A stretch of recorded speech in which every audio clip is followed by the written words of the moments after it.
एक समय की बात है, एक सुंदर गांव में एक किसान रहता था जिसका नाम मोहन था। मोहन न केवल अपने खेतों में मेहनत करने के लिए जाना जाता था, बल्कि उसकी ईमानदारी और सत्यनिष्ठा के लिए भी प्रसिद्ध था। मोहन का एक पड़ोसी था, रमेश, जो बहुत ही चालाक और धोखेबाज था। रमेश हमेशा अपने स्वार्थ के लिए दूसरों को धोखा देता था।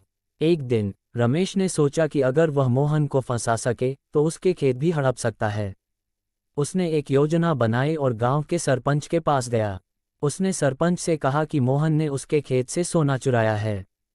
सरपंच ने दोनों को बुलाया और पूछा, क्या ये सच है, मोहन? मोहन ने साफ साफ कहा, नहीं सरपंच जी, मैंने कभी भी ऐसा नहीं किया। सरपंच ने तय किया कि सच्चाई का पता लगाने के लिए दोनों के खेतों की तलाशी ली जाएगी।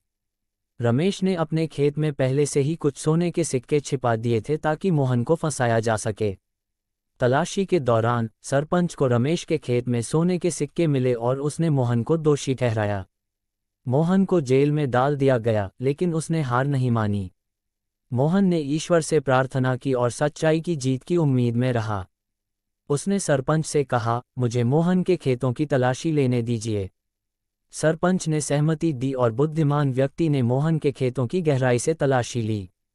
उसने पाया कि जमीन के नीचे एक पुराना बक्सा दबा हुआ था जिसमें बहुत सारे सोने के सिक्के थे। इस बक्से पर मोहन के पूर्वजों का नाम लिखा हुआ था।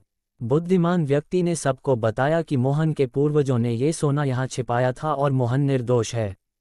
उसने रमेश की चालबाजी का भी पर्दाफाश किया और रमेश को सजा मिली।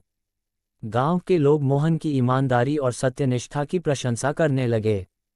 मोहन ने सच्चाई की जीत का सबसे बड़ा उदाहरण